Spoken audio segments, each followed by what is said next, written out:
성령님, 좋은 아침입니다. 이 시간 성령님을 초청합니다. 오늘도 내 안에 오셔서 하나님을 기쁘시게 해드릴 것을 소원하게 해주세요. 오늘 말씀을 통해 구체적으로 무엇을 해야 할지를 깨닫게 해주세요.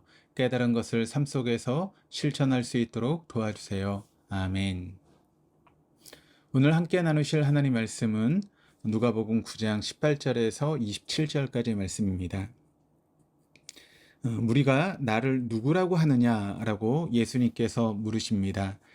사람들이 예수님을 누구라 하는지 몰라서 예수님께서 물으셨을까요? 제자들이 모를까봐 이렇게 말씀하셨을까요? 아닙니다.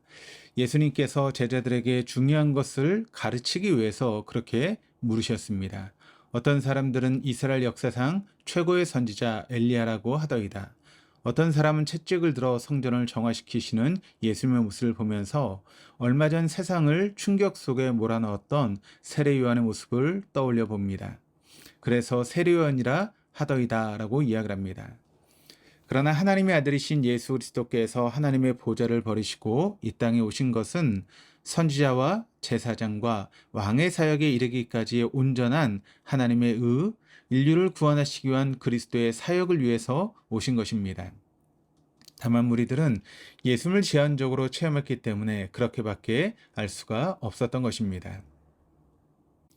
그래서 주님께서는 제자들에게 다시 묻습니다. 너희는 나를 누구라 하느냐? 그때 베드로가 하나님은 그리스도이십니다 라고 대답하십니다. 베드로는 예수님을 하나님 나라의 메시아로 고백했습니다. 하나님 나라의 왕이라 고백한 것입니다.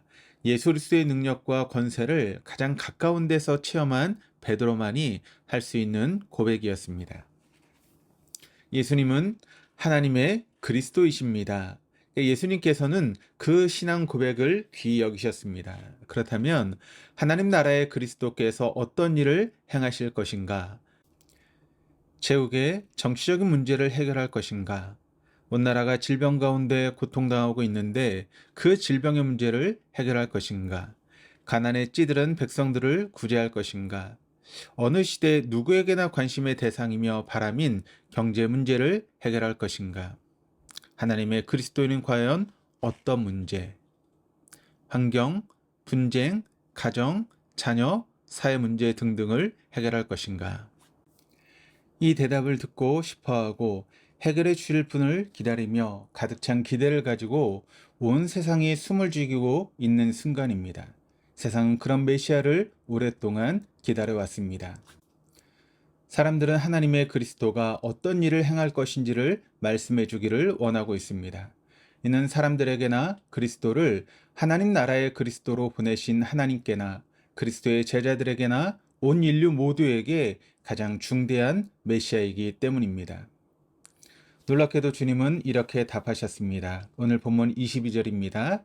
인자가 많은 고난을 받고 장로들과 대제사장들과 서기관들에게 버림받아 죽임을 당하고 제3일에 살아나야 하리라. 당시에는 부를 가져올 수 있는 왕을 기대했습니다. 인자가 많은 고난을 받고 장로들과 대제사장들과 서기관들에게 버림받아 죽임을 당하고 제3일에 살아나야 하리라. 가룟 유다가 이 말씀을 들었을 때 어떤 생각을 했을까요? 예수님은 백성들이 열망하는 그런 왕이 전혀 아니었습니다. 경제 문제를 해결해 줄 수 있는 왕도 아니었습니다. 정치 문제를 해결해 주는 왕도 아니었습니다. 죽기까지 고난받고 가장 비참한 십자가의 사형을 당할 것이며 그리고 마침내 죽은 자 가운데서 부활하실 왕이라고 말씀하십니다. 가룟 유다는 대실망이었습니다. 이미 가룟 유다의 마음속에는 이때 예수님을 팔아버리기로 마음먹었는지도 모릅니다. 주님은 하나님의 정하신 뜻과 미리 하신 대로 내어준 바 되었고 사람들은 법 없는 자들의 손을 빌어 못 박아 죽였으나 하나님께 사망의 고통을 풀어 살리셨습니다. 하나님께서 이같이 하신 것은 그가 사망에서 매여 있을 수 없었기 때문입니다. 그래서 주님은 온 인류의 죄를 온전히 감당하신 왕이십니다. 그리스도는 성경에 게시된 바로 이 하나님의 목적을 성취하러 오셨습니다. 예수의 죽기까지 고난당하심으로 하나님의 구속을 성취하셨습니다. 하나님의 생각은 이와 같이 세상의 생각과 다릅니다. 전혀 다릅니다. 그러므로 이제 제자들은 중대한 결단을 해야 합니다. 세상 사람들이 하는 일반적인 생각을 가지고 예수님을 따를 수는 없습니다. 그래서 주님은 제자들에게 중요한 말씀을 하시는데 23절 말씀입니다.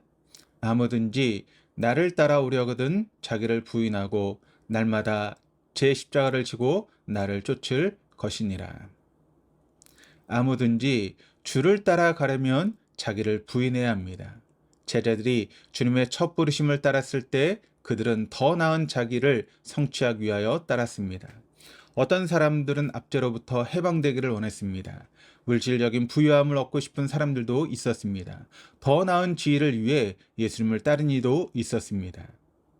그들은 자기 자신의 힘으로는 이루기 힘든 자아를 성취하고 싶어 했습니다.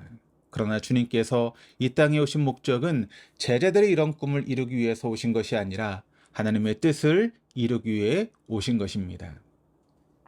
제자들은 하나님의 뜻이 이루어지도록 부름받은 일꾼들입니다. 그러므로 하나님의 나라가 이루어지기 위해서는 제자들의 꿈은 내려놓아야 했기에 아무든지 나를 따라오려거든 자기를 부인하고 날마다 제 십자가를 지고 나를 쫓아야 된다라고 말씀하셨던 것입니다. 그래서 주님은 이렇게 기도하셨습니다. 내 뜻대로 마옵시고 아버지의 뜻대로 이루어지이다.